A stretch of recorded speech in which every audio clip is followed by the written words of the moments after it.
guys, welcome to the lounge. Bobby D here. President Trump is just about to sign the Laken Riley Act into law. And Laken Riley was a beautiful 22-year-old nursing student who was murdered senselessly in Georgia by one of Joe Biden and Kamala Harris's illegal invaders that have tragically taken so many lives of Americans. And we couldn't get Kate Steinle passed last time. We finally were able to get the Laken Riley Act into both houses of Congress, and basically what it's going to do is any illegal invader that's over here and commits even theft, assault on a police officer, rape, murder, any of that, federal officials are required to detain them. And of course, they will have to honor an ICE detainer as well. So let's watch President Trump and listen to what he's got to say.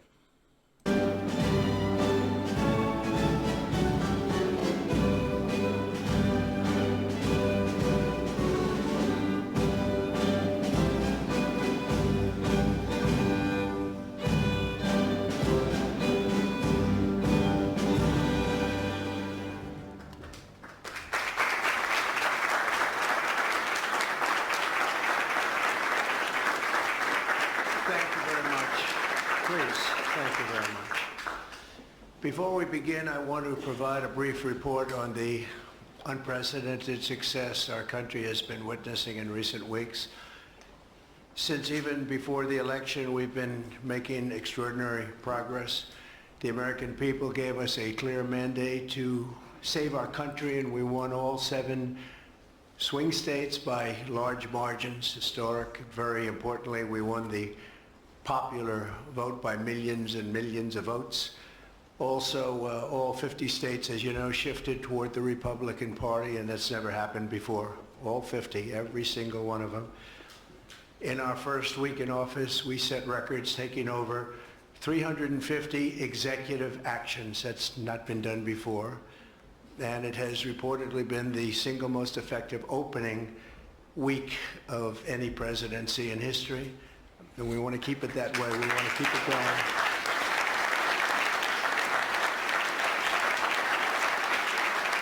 We want to keep it going. We've broken from decades of failed Washington policies and restored common sense and sanity to our government. We've unleashed American energy, and we've already achieved record low illegal immigration. As you see, there's nobody tried to get in. And that's what we've been waiting for a long time, and gotten woke ideologies out of our government and out of our military. The water has now begun flowing in California as we continue to increase the flow in coming days. Nobody's seen anything like that, and I've also taken strong action to regain control of the Washington bureaucracy. Just for clarification purposes, because it was incorrectly reported yesterday, we have informed the federal workforce, which they've looked to do for many years, that if they're working for the federal government, they must show up to the office on time and on schedule. We don't want them.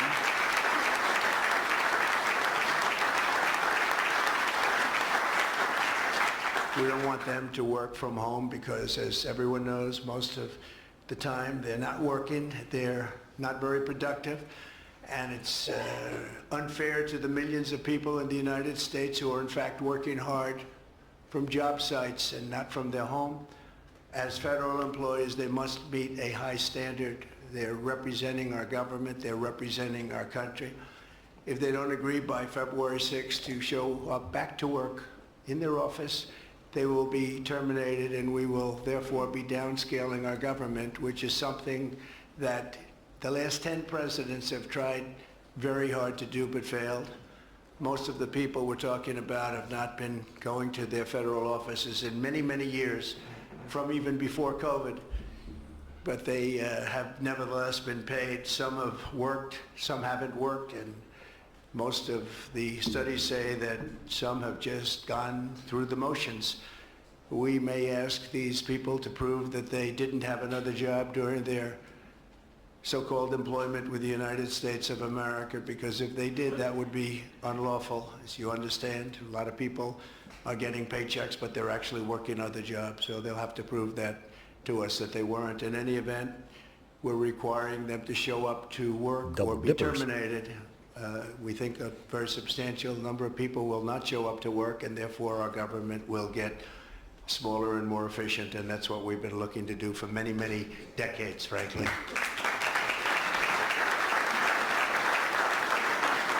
Thank you. In addition, there was a short-term pause or funding freeze on certain discretionary spending payments, such as government grants, only for us to quickly look at the scams, dishonesty, waste, and abuse that's taken place in our government for too long. As was explicitly stated, this in no way affected Social Security, Medicare, Medicaid, or other entitlements that Americans depend on. I've made abundantly clear from...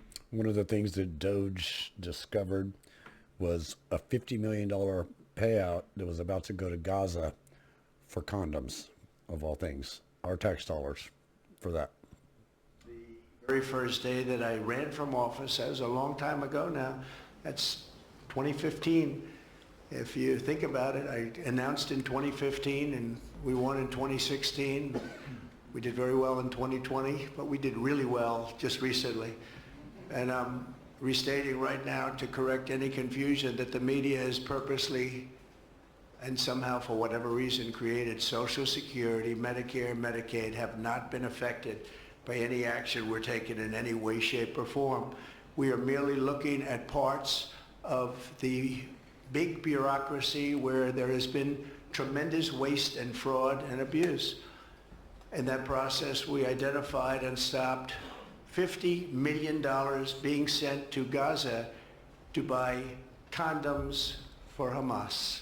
50 million. And you know what's happened to them? They've used them as a method of making bombs. How about that? We stopped an attempt to make an illicit payment for illegal alien resettlement. We canceled $181 million in DEI training contracts. This is just for the training of people in DEI, which has been terminated and completely terminated. And we paused $1.7 billion in unauthorized payments to foreign organizations, including stopping more than $40 million that was on its way out the door to the very corrupt World Health Organization, which has not done its job and not done it properly. We also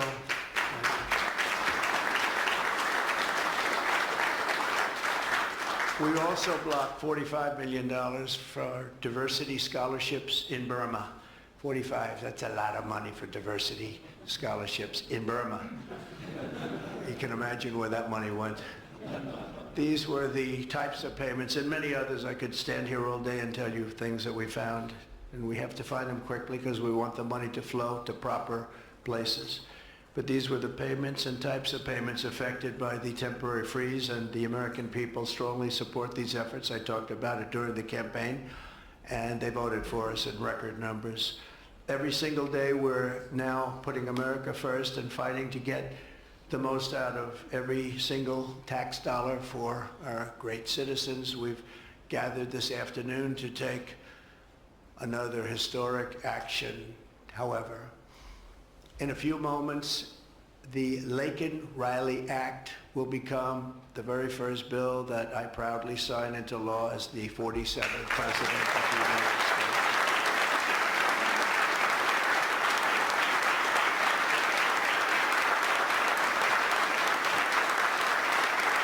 Give the pen to Laken's mother. Laken was a brilliant and beautiful 22-year-old nursing student from Georgia, the best in her class. She was always the best. They would say, Laken, how do you do this? And what do you do? They were always asking her questions. She was respected by everybody, even her teachers. They respected her so much. From the time she was in first grade, Laken knew she wanted to spend her time caring for others. That's what she did. To her friends and classmates, she was a light of warmth and kindness in every single room. To her parents and family, she was everything in the world. They've had a miserable period of time. Just after 9 a.m. last February 22nd, Laken went out for a jog on the campus of the University of Georgia, but she was just never returned. She never came back, did she, huh? Parents are here, sister, all of her relatives. While on her run, Laken was attacked, viciously assaulted, beaten, brutalized, and murdered by an illegal alien gang member who was set loose into our country by the last administration. We are deeply honored to be joined today by Laken's parents, Allison and John, and her sister, Lauren. Thank you very much. Thank you.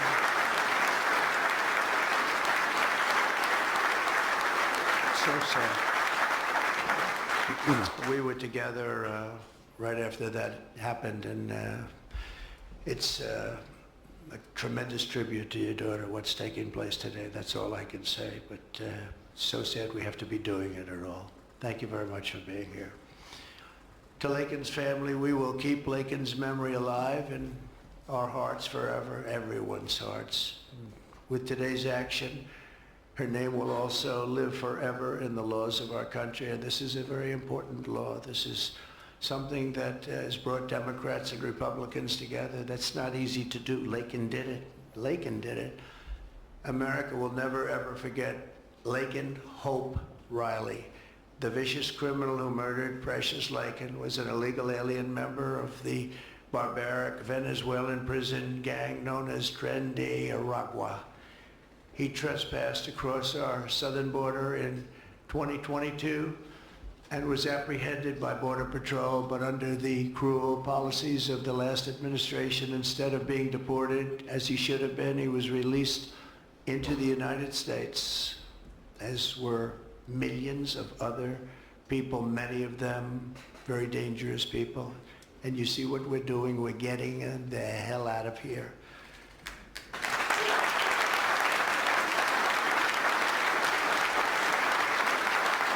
He was soon arrested again in New York City on charges of endangering a child, but because of New York City's deadly sanctuary policies, as we have in California and many other places, which we're ending, we're going to end them, he was released again to reoffend.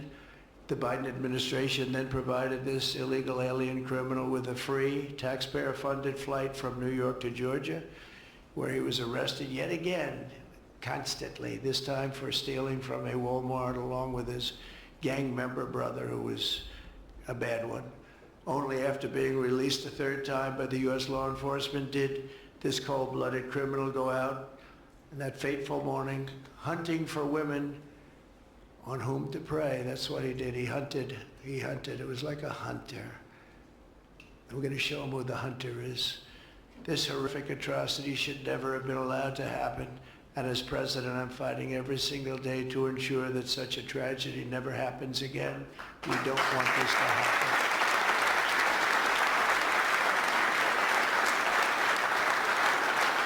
And under the law, thank you.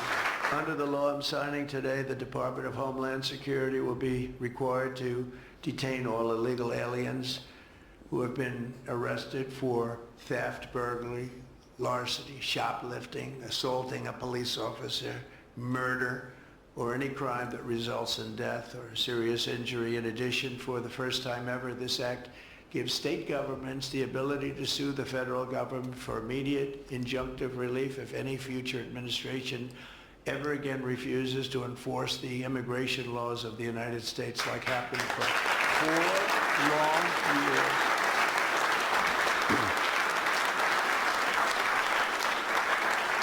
And that was happening for 4 long years, frightful years. Amazing. You'd say, how can people do this? How can they allow this to happen? How can they allow criminals to pour into our country and then try and defend it? And they're still trying to defend it, but they can't. That's why I'm here instead of somebody else, actually. It's the biggest reason. I believe it's the single biggest reason. Inflation was horrible. Many things were horrible during that administration. When you look at what took place in Afghanistan, the way they got out, not that they got out, but the way, so many things were horrible. But to me, this was the worst of all. It's a landmark law that we're doing today. It's going to save countless innocent American lives. I want to thank every House Republican, every Senate Republican, as well as the 12 Senate Democrats and the 48 House Democrats who voted to pass this vitally important bill, and many of them are with us today, and I really do appreciate it. And I very much especially appreciate the bipartisan support. The Democrats, really a big percentage of them came through, and plenty of them wanted to. They probably felt they couldn't, but they really wanted to. That they don't understand that would have made them a lot more popular, would have made them a lot better with their people. The ones that didn't are going to be, they're going to be sorry, because For anybody to even vote no on that people are is not going to forget that they absurd. wouldn't sign. This is a perfect, incredible tribute to an unbelievable young lady. We're joined today by many great supporters of our new strong border policies, and they are indeed strong, including Vice President Vance, thank you, JD, Secretary Scott Bessent, who just got approved, by the way. Where's Scott? He just got approved. Scott, I'm very impressed. Got a lot of Democrat votes. Yeah. He got a lot of Democrat votes. That's great. I don't know, is that a good thing or a bad thing? I'll have to think about that. Secretary of Homeland Security, who's going to be fantastic. I know her so well, and I know it's probably not complimentary because she is a woman, but she is tough. Where is she? Where is Christy? Christy, great. Stand up, please. You have such an important job to do.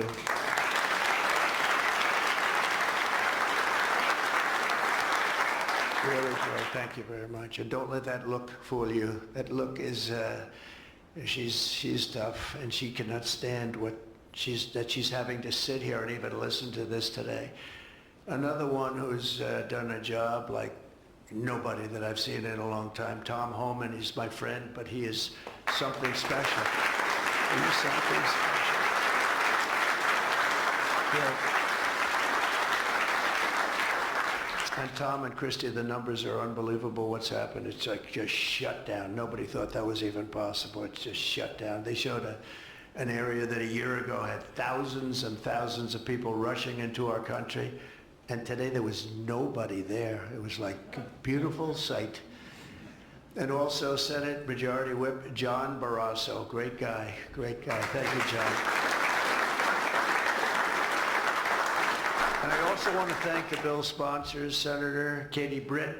Katie, thank you, Katie. And Congressman Mike Collins. And Mike, you were fantastic from Georgia. He took this. He loves his state, and he took this very personally, so it's, thank you very much, Mike. As well as Senate Judiciary Committee Chairman Chuck Grassley. Chuck is here someplace. Chuck, thank you very much. You look great. And House Judiciary Committee Chairman Jim Jordan, who's a special guy, special man. And House Homeland Security Committee Chairman Mark Green. Thank you very much. Thank you, Mark. And we have many other congressmen and senators, but I'm not going to introduce because this is about your daughter. This is about something that's so important, and we're going to just go along. Thank you also. We have to say Burt Jones is in the room, and Burt is your lieutenant governor, and he was on this like you wouldn't believe. Thank you very much. I see you sitting there. Thank you very much.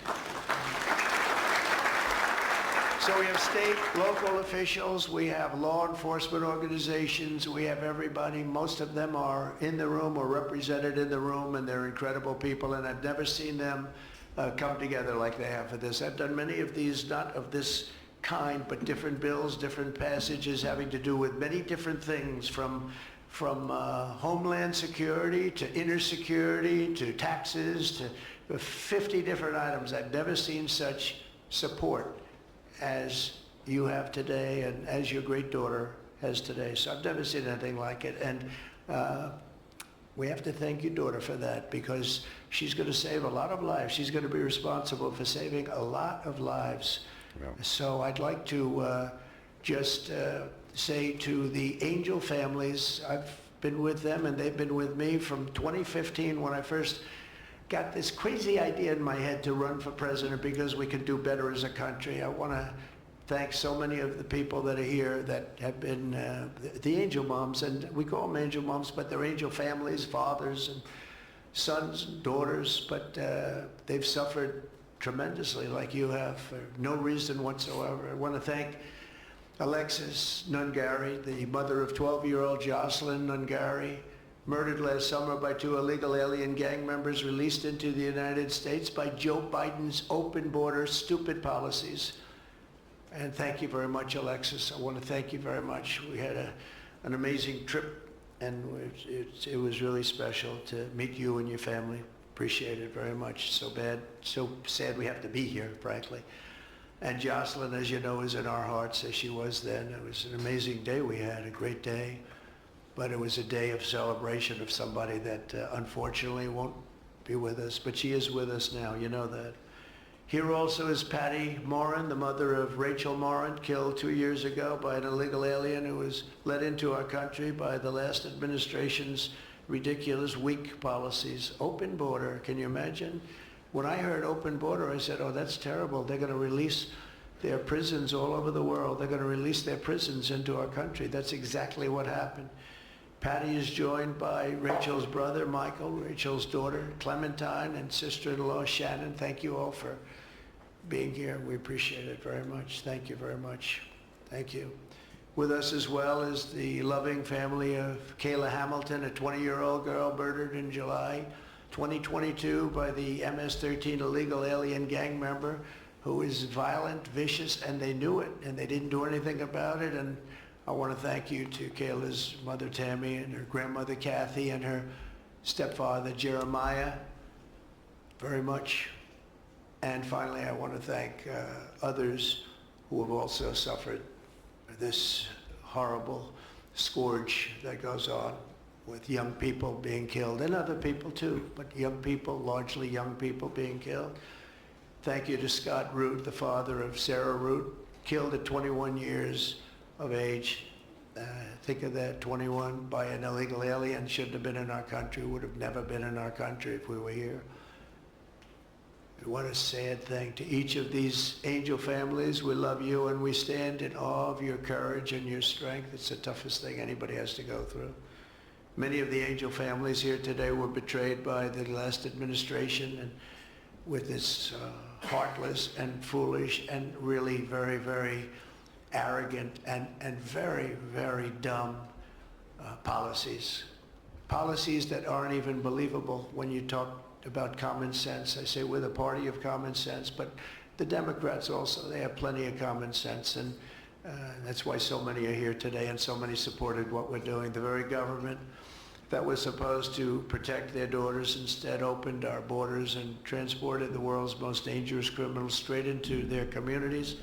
They came from prisons and jails and insane asylums and mental institutions from all over the world, not just South America. People think South America. They come from all over the world. They come from every continent. And they came here by plane, and they were loaded onto buses, and they were driven right up to our border, and they drove right through the border, and nobody even said a word to them. And in those buses and those cars and those trucks were some of the meanest criminals anywhere in the world. As of last September, 425,000 illegal alien criminals were roaming free, including 13,099 convicted illegal alien murderers, of which about almost 50% killed more than one person, and they were roaming all over the country in our farms, in our cities. Under the Trump administration, we're moving with urgency and speed to get these vicious and violent criminals the hell out of our country and to restore law and order to our suburbs, our cities, and our towns. And we're going to do it with Tom and with Christy and with all of the people that are working so hard on this. This week, compared to a comparable time a year ago, think of this, the number of illegal border crossers has already fallen by more than 100%. And because the election was coming, they started getting a little bit tougher on the border. They tried to follow our policies, and they did much better, but it still was horrible. The numbers were still horrible, so that's 100% over those. They only did it because of the election, so they knew what they were doing was wrong. And those who do cross the border, and you're seeing that every time, all you have to do is turn on your television set or pick up a newspaper, read any form of new media, because we have a lot of new media today, fortunately, that's letting the word get out. But they're watching these people be captured and removed from our country. ICE arrests have risen by 15 times in just a short period. And over the past 8 days, the heroes of ICE and Border Patrol, we can never forget Border Patrol. Those people, I've gotten to know so many of them. Our border czar, as you remember, never went to the border and never made a phone call. She was the border czar. She never made one phone call. They went to the heads of border. They went to the heads of ICE. Did you ever get a call? No. And she admitted she never made one call, but she was the border czar. And that's exactly what our border was all about. The heroes of ICE have arrested thousands and thousands of illegal alien criminals, including hundreds of gang members, traffickers, child predators, terrorists, and murderers. For the first time in history, we're loading dangerous and illegal aliens into military aircraft and flying them back to the places from which they came. You probably read about Colombia 2 days ago. They said, no, we're not taking them. I said, we're going to take them. You're going to take them. You're going to like it, too. You're going to take them.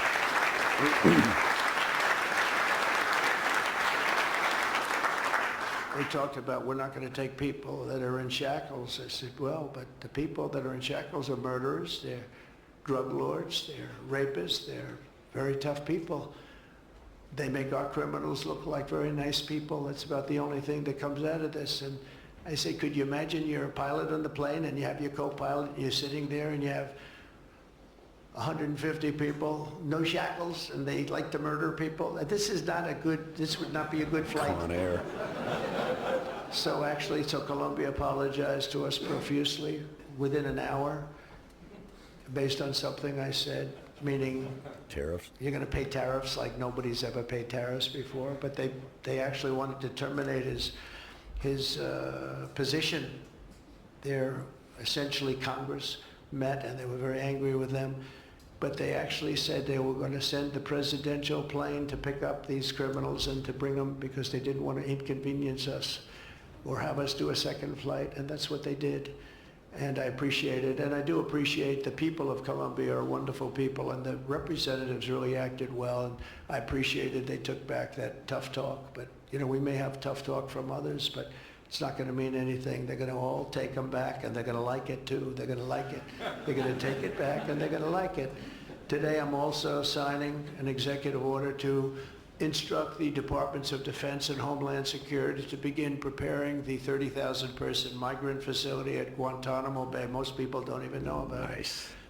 We have 30,000 beds in Guantanamo to detain the worst criminal illegal aliens threatening the American people. Some of them are so bad we don't even trust the countries to hold them because we don't want them coming back, so we're going to send them out to Guantanamo.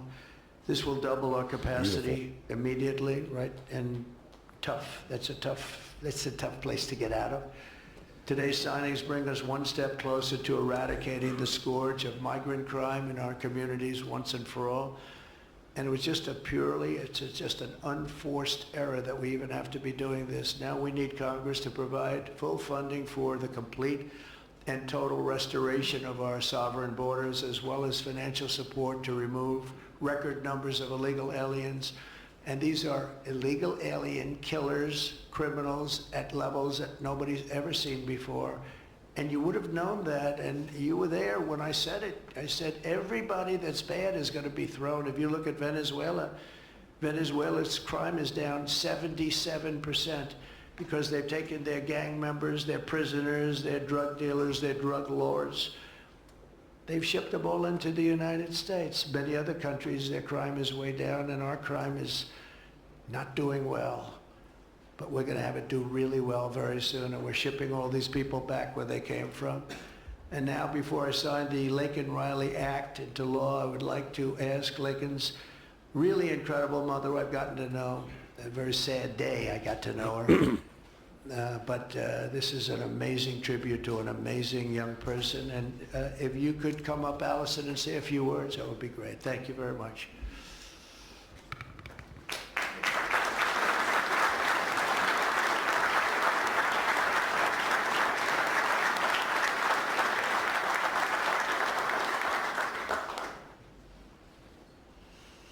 Thank you, Trump. We would like to thank Senator Katie Britt for her diligent bipartisan work to get this bill through the Senate. We'd also like to thank Congressman Mike Collins for his unwavering passion and for leading on the Laken Riley Act from the start. Our family will forever be grateful for the prayers of the people across our nation and for helping to get this legislation into law. We also want to thank President Trump for the promises he made to us. He said he would secure our borders and that he would never forget about Laken. And he hasn't. He's a man of his word. We trust that he will fight for the American people. Man, that hurts. Most importantly, I want to thank our Lord and Savior, Jesus Christ, because without his sacrifices, Laken's story would have ended on that horrific day that she was taken from us. But because of him, we can continue living knowing that we will see Laken again. There's no amount of change that will ever bring back our precious Laken. Our hope moving forward is that her life saves lives. We're so thankful that her passion for helping others and her legacy for doing good in the name of Jesus Christ will carry on. Thank you.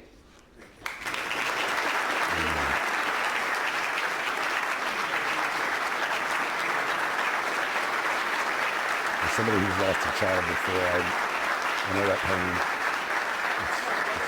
It's unbearable.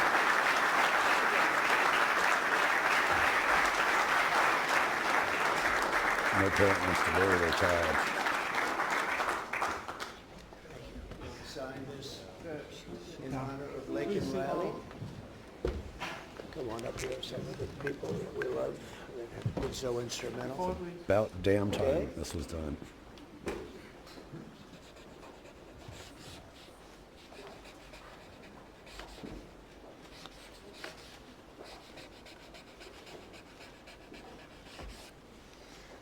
Okay.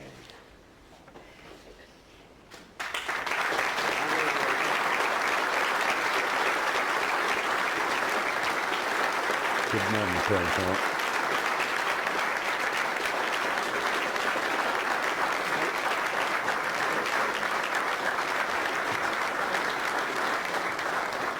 Thank you.